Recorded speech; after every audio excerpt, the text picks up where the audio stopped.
Thank you for your interest in the Office Open XML file format, the Open XML SDK, and Azure Cognitive Services.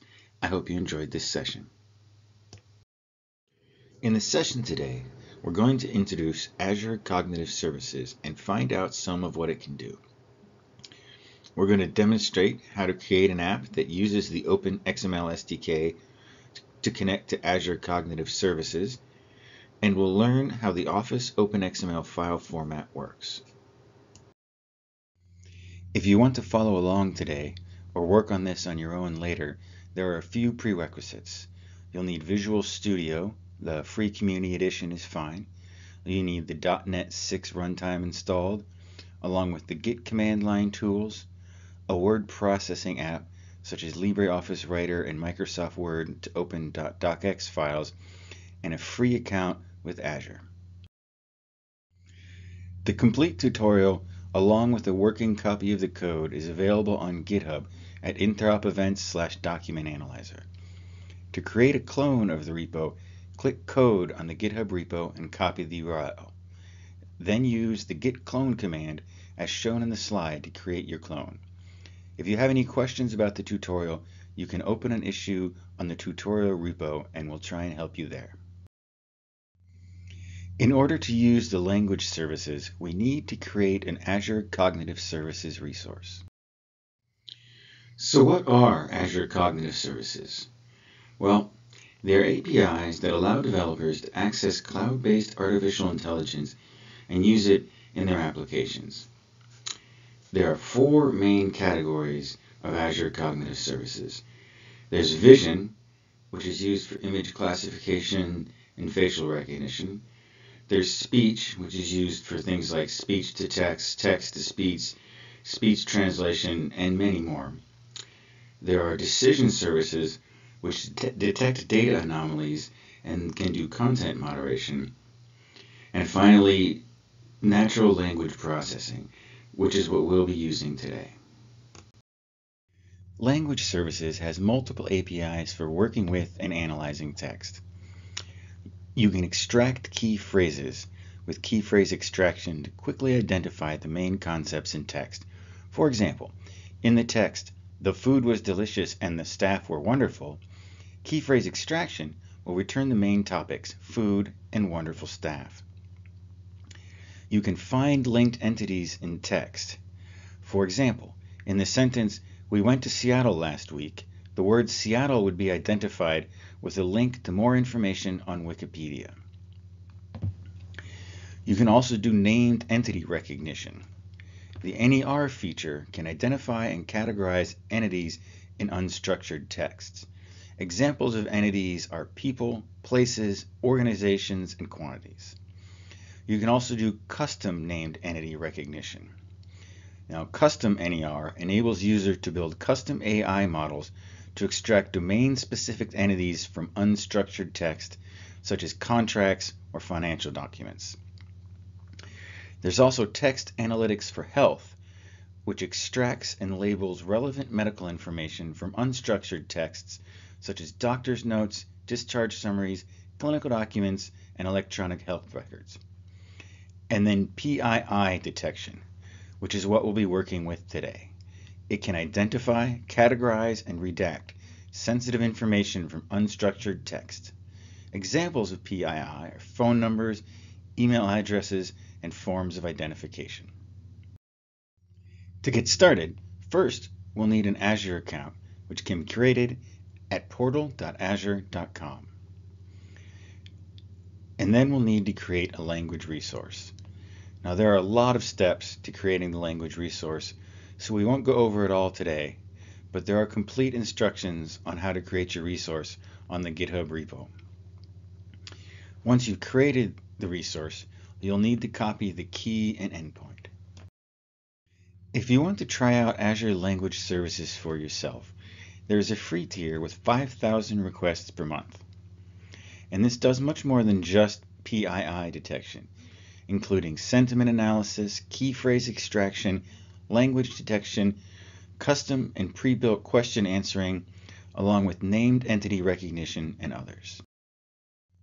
There are two ways to consume Azure Cognitive Service. There's a library called Azure AI Text Analytics that's available for C#, Java, JavaScript, and Python.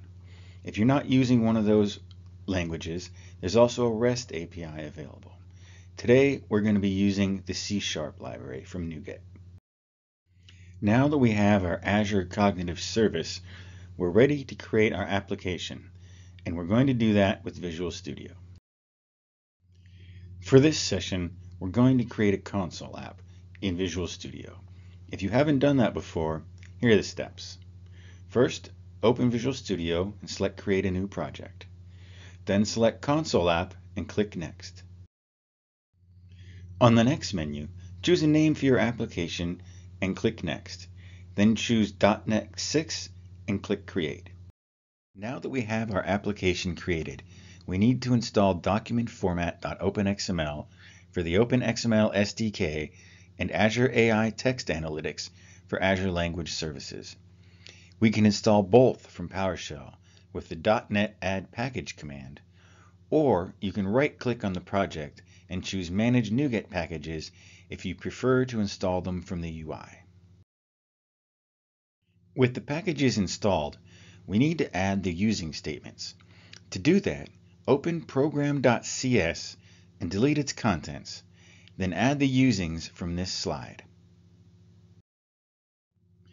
Now we need to create an instance of the Text Analytics client with the credentials from our Azure Language Services to communicate with our Cognitive Service on Azure in the cloud. To do that, below the usings, we'll need to create an instance of the Azure Key credential with our API key from our resource, and create a new URI with our endpoint from the resource. Then use those to instantiate a new Text Analytics client's instance that we'll use to communicate with our resource. Now that we've created our Text Analytics clients, we need to clone our Word document containing PII. Now in code, we're going to do this by opening the document with the word processing document.open method and indicate that the document should be opened for read-only access by passing false as the second parameter. Next, use the Open XML clone method to clone a copy of that document, then close the original document. Then from our clone document, create a list of the document body's paragraph elements. Before we write more code, let's take a step back and look at how the Office Open XML file format works. Microsoft Office implements the ISO IEC 29500 Office Open XML file format. An Office Open XML file is stored in a zip archive for packaging and compression. You can view the structure of any Open XML file using a zip viewer or by changing the file extension to .zip and extracting the contents. An Open XML document is built of multiple document parts. The relationships between the parts themselves are also stored in document parts. The document parts in an Open XML package are created as XML markup. Because XML is structured plain text, you can view the contents of a document part using text readers, or you can parse the contents using processes such as XPath. On the slide, you can see the structure of an unzipped docx file. Each of these XML files is represented in the SDK as a part. For instance, the document.xml part corresponds to the word processing document's main document part property. The basic document structure of a document.xml part, called a main document part or word processing ML document, consists of the document and body elements, followed by one or more block level elements such as a P, which represents a paragraph.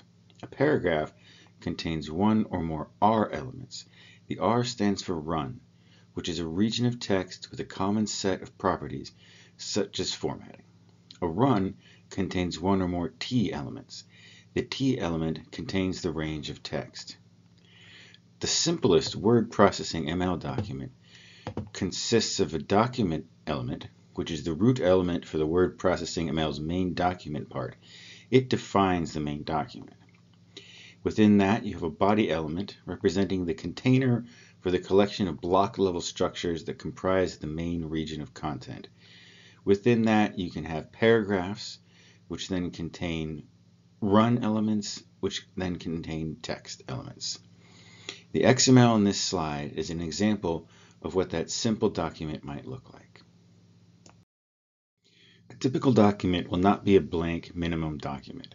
A typical document might contain comments, headers, footers, footnotes, and endnotes, for example. Each of these additional parts is contained within the zip package of the word processing document. The figure in this slide shows many of the parts that you would find in a typical document, such as header, footer, footnotes, endnotes, settings, and web settings. Let's look at how the Open XML SDK's API relates to the document.xml part from the earlier slide and examine how we retrieve the list of paragraphs.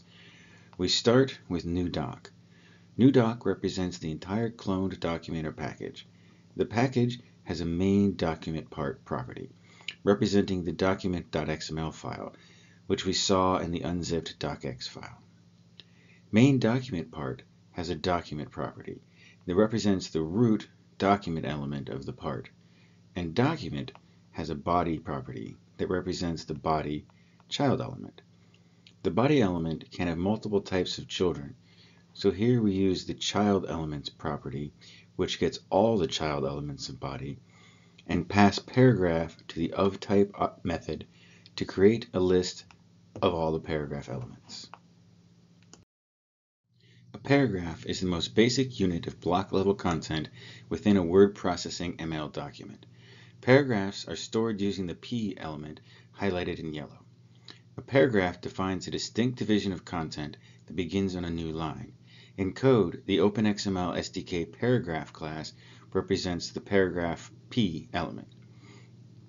The next level of document hierarchy after the paragraph is the run, which defines a region of text with a common set of properties. A run is represented by an R element highlighted in blue, which allows the developer to combine breaks, styles, or formatting properties, applying the same information to all parts of the run. The Open XML SDK run class represents the run R element. Finally, the run contains a T element that specifies that this run contains literal text, which will be displayed in the document. The Open XML SDK text class represents the text T element. Now that we have a list of paragraphs, we use the is operator to check paragraphs for null, then use a for each loop and use the paragraph object to manipulate individual P elements in the word processing ML document. A run is a child element of paragraph that is used to apply style and other attributes to text. A paragraph element can have multiple run child elements, so within our loop over the paragraph elements, we then need to loop over each paragraph's run element children. To do this, we look at the child elements property of the paragraph and use the ofType method, this time with the run class, to get a list of the run elements. Then we'll need to loop over those run elements with another for each loop. And if you're following along, the next code goes here. Now that we have a single run, we need to check its text for PII. We get the text from the inner text property on the run. We need to check that inner text is not null or whitespace because those values cause the text analytics client to throw an error.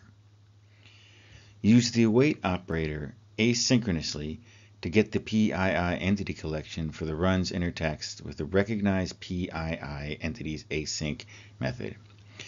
We need to use await here with this method because it's actually making a network request to the Azure language resource created earlier in the cloud. If there is any PII, we use the remove all children method on the text elements to remove the text elements from the run, and then we use the append child method to add a new text element with our redacted text. Once we've replaced any text containing PII with the redacted text, we're ready to save our new document. We're creating a new file path for our new file, here highlighted in yellow. Don't worry about the path.combine part of this code. What it's doing is getting the file name, appending it with _redacted, and then adding the extension to create a new file name. But in your application, you can name your file whatever you want. So once we have our new file path, we use the document save as method with that new path to create a new file, and then use the close method to close the document. In the tutorial repository, there is a sample Word file containing PII. Now don't worry, the PII isn't for a real person. In this slide on the left, you can see that original document containing names, ID numbers, addresses, and other personally identifiable information. And on the right, you can see the redacted text after it's been saved to a new document. In addition to the redacted text, the PII entity collection returned from the text analytics client has additional information that your application can use. If you loop over the PII entities returned from the text analytics client, you can see that there are additional properties on each entity. There's text, which is the original unredacted text. There's category, which is like a name, an address, or an organization. And then subcategories could be, you could have an organization with a subcategory of sports. And then finally a confidence score, which is how sure the Azure Cognitive Language Service is that it's correct if this is a name or an organization. These are some examples from the sample Word file in the Sessions repo. On the left, you can see that the language service has identified Frank Rizzo as a person with a 99% confidence score. On the right, you see that it recognizes ABA as an organization with a subcategory of sports, but with a much lower 63% confidence score. This information could be used, for example, to redact all names from a document, but leave other information, or only redact content above a certain confidence score. Now that we've created our application and can successfully redact PII from a Word document, here are some next steps to learn more about the Open XML SDK and Azure Cognitive Services. Azure Cognitive Services has more than language. There's also vision, speech, and decision services. If you want to learn more about what it can do, the best place is on Microsoft Learn. The documentation for different services is there, and tutorials in a variety of different programming language. Along with the documentation and tutorials, if you are going to work with artificial intelligence, you should read the overview of responsible AI. There are different chapters for different services that provide information and guidelines on how to responsibly use artificial intelligence in your applications. If you want to learn more about the ISO protocol or the Open XML file format, the documentation is available on Microsoft Learn. If you have questions about the ISO protocol or Open XML, there are two main avenues for support. You can post on Microsoft Q&A using the OpenSpecs-Office tag, or you can email dochelp@Microsoft directly. We monitor both those channels and will respond promptly. To learn more about the Open XML SDK, the documentation is available on Microsoft Learn. To view samples and how-to code, visit the Open XML SDK repo and view the samples folder. If you have specific questions, bugs, or requests for sample code, please post an issue or start a discussion on the Open XML SDK repo. We monitor those channels and will try to help you resolve your issue or answer your question. If you use Visual Studio Code, and if you don't, you should try it, there is an extension that we contribute to heavily that allows you to easily break apart OOXML files and make changes or see how external programs like Word change the parts of an OOXML file. Thank you for your interest in the Office Open XML file format, the Open XML SDK, and Azure Cognitive Services. I hope you enjoyed this session.